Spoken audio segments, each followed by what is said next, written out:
We are reacting to how the CIA found Osama bin Laden. Recently, we watched what was on his hard drive, and in that video, they recommended we watch this and another video. So today, we're gonna watch this. We're gonna see what the workings is, how they did it. Let's get into it. No more wasted time. 4 days before the 2004 US presidential election, a newly published tape appears on the news. The election between George Bush and John Kerry was dominated by foreign policy decisions in the wake of the September 11 attacks. Al-Qaeda's key members and associates have been brought to destroy, capture, kill Osama bin Laden and all of the terrorists. This tape, published by Al Jazeera, now shows a recovered Osama bin Laden, claiming responsibility for the attacks much more directly than before.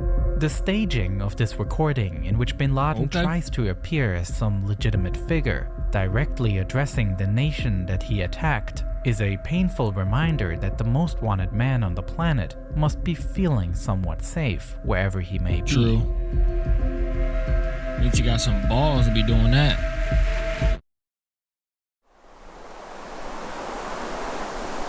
At the very same time, at the CIA headquarters in Virginia, where a special unit was tasked with finding bin Laden, pretty much every lead had gone cold at this point. A situation that was even more frustrating considering that almost 3 years ago, they believed they were close to catching him. By the end of the 2001 US invasion of Afghanistan, Al-Qaeda fighters had been pushed into the eastern part of the country. Here, they barricaded themselves in the caves of Tora Bora, and American intelligence agencies suspected bin Laden to be amongst them. Supported by the Americans, local Afghan tribes fought through the terrain, and heavy airstrikes were carried out. But by the time the battle was won, bin Laden had already fled. Right, they were talking After about this the in the last fighting video. ended, only about 20 people were arrested, and the CIA was left empty-handed, having missed what may have been a unique opportunity to capture Al-Qaeda's leader. But at least one of the people arrested here would eventually open a lead for investigators to follow. Prior to his capture, Mohammed al-Qahtani was unknown to the investigators. He himself denied any connection to Al-Qaeda and said that he was in Afghanistan to pursue his interest in falconry. But when investigators took his fingerprints, they found a match in their system.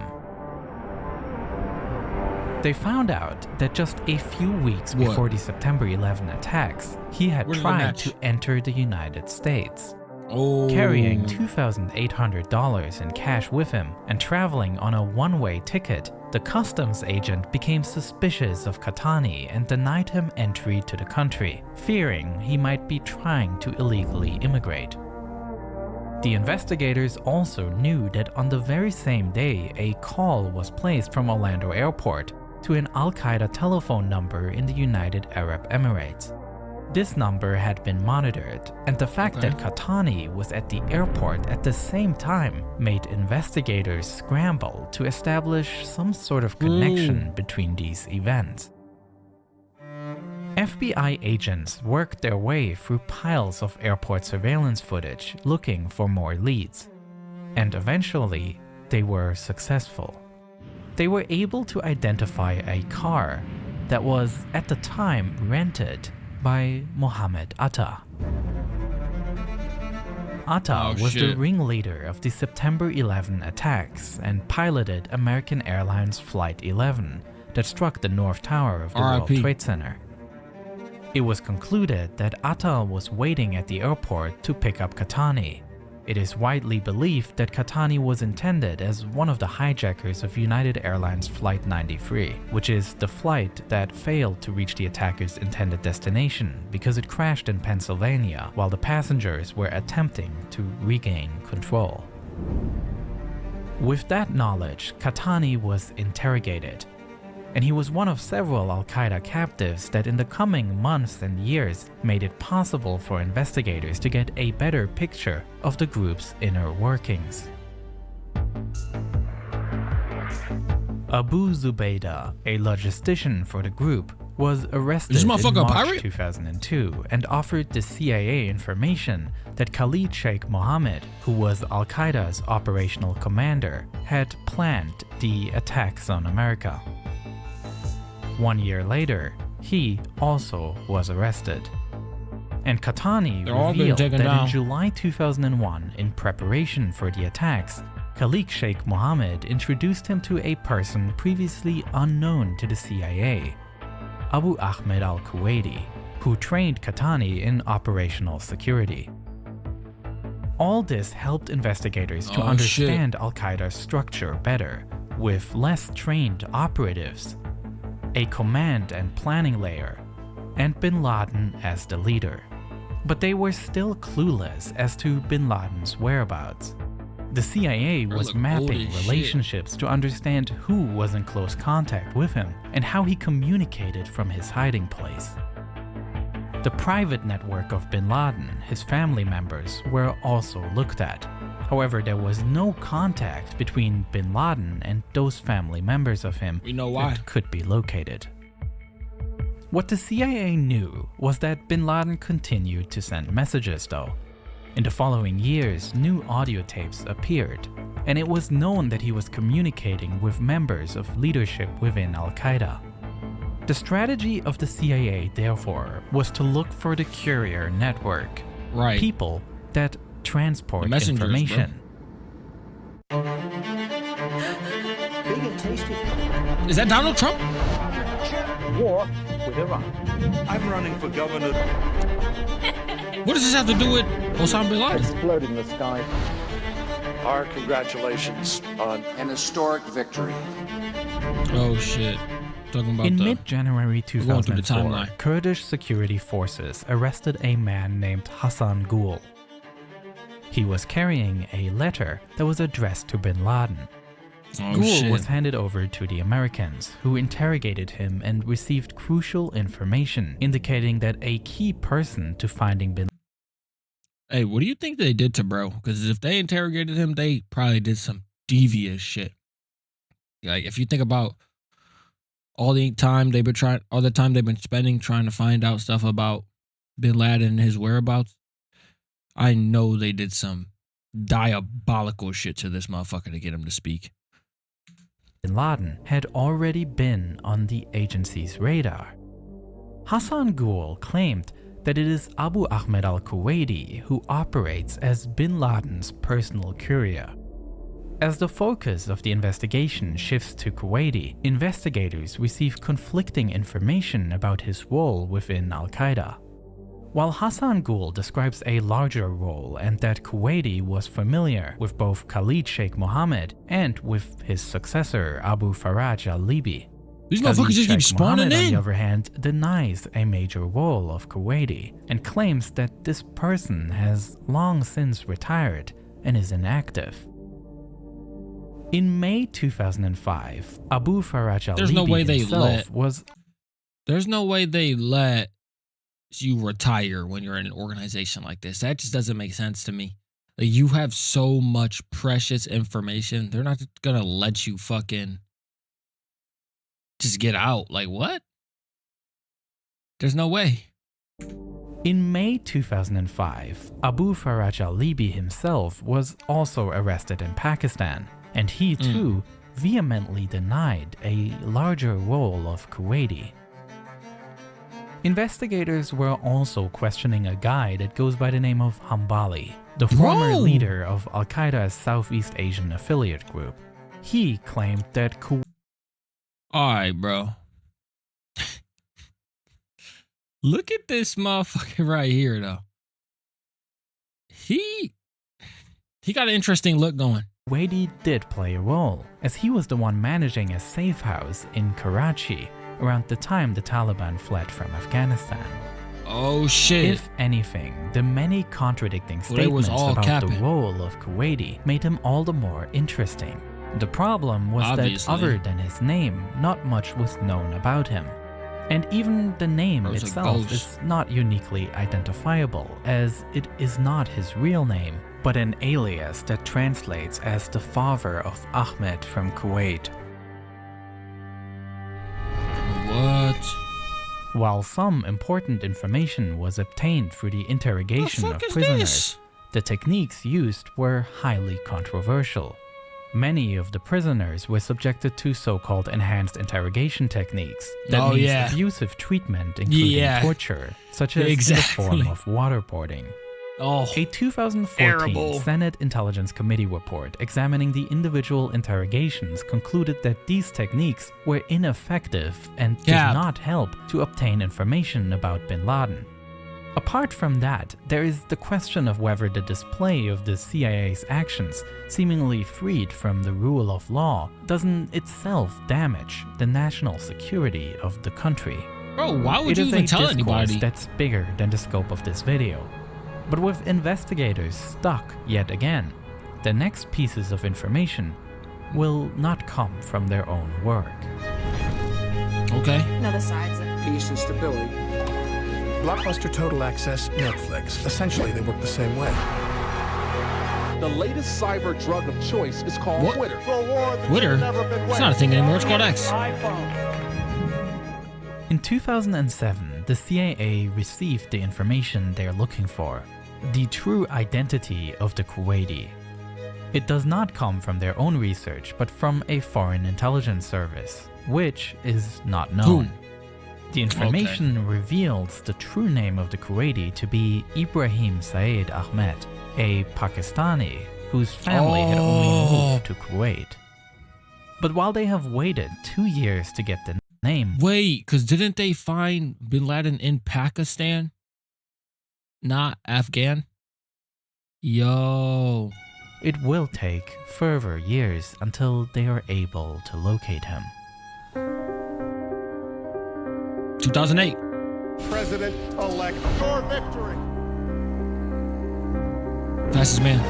For bankruptcy. Oh shit. Michael Jackson has died. The rescue effort Rip. begins. This guy is great. As good as we've seen. That's Kobe.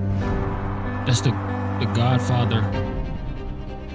In June 2010, the Kuwaiti and his brother changed the way they communicate with their cell phones, a fact that made it possible to determine the geolocation of the calls placed.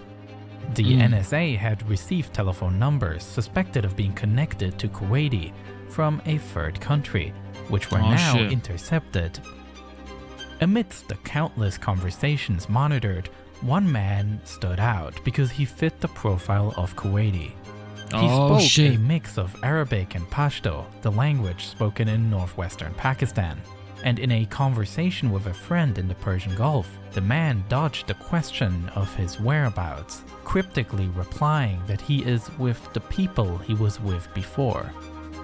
In addition, the investigators recognized... That's such a strange way to answer a question. Like, hey bro, where you at? Hey man, I'm chilling in the same spot that I've been chilling in for a minute now. You know what I'm saying? Like what? No, I don't know what you're saying. Goes to great lengths to prevent being tracked. His cell phone was switched off for most of the time, and it seems that he only put the battery in it when he was in the area around the city of Peshawar.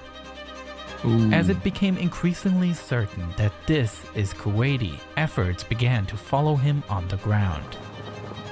In August 2010, a Pakistani CIA agent managed to identify him in his car in Peshawar.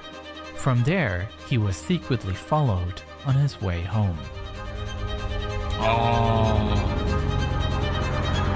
They got him at his crib, bro. That's terrible, man.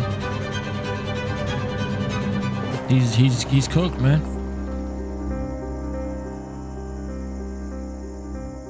The large house surprised investigators. What the fuck? The agents had assumed that now that Kuwaiti had been identified, they would be monitoring him until he approached bin Laden's hideout.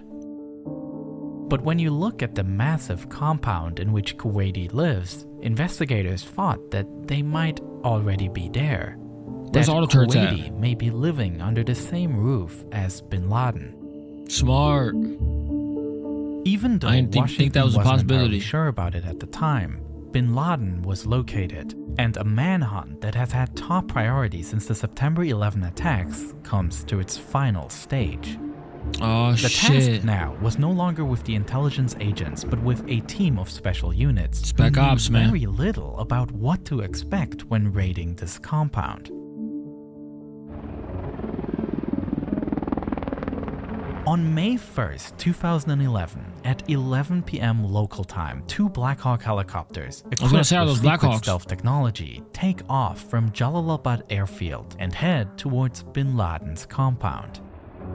The mission is complicated by the fact that the United States government had decided not to inform Pakistan of the operation, which means the Navy SEALs had to Oh, avoid shit. getting noticed, which seems especially challenging considering that bin Laden's complex is located It's over right so next many- to yeah. a Pakistani Oh. military academy. What? The story of how this Wait, how did they get over the airfield? Or it's a military academy, it's not an airfield, but still, they would have to have like some type of defenses around there. There's no way they don't. a Pakistani military academy.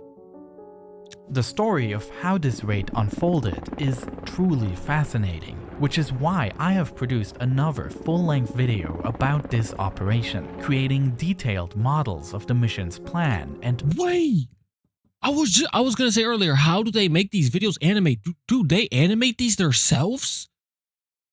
Nah, that is dedication right there. That is dedication, bro. mapping out how it played out during that night. But unfortunately, due to the violent nature of this topic, if I uploaded this video to YouTube, it would certainly get demonetized and True. age restricted.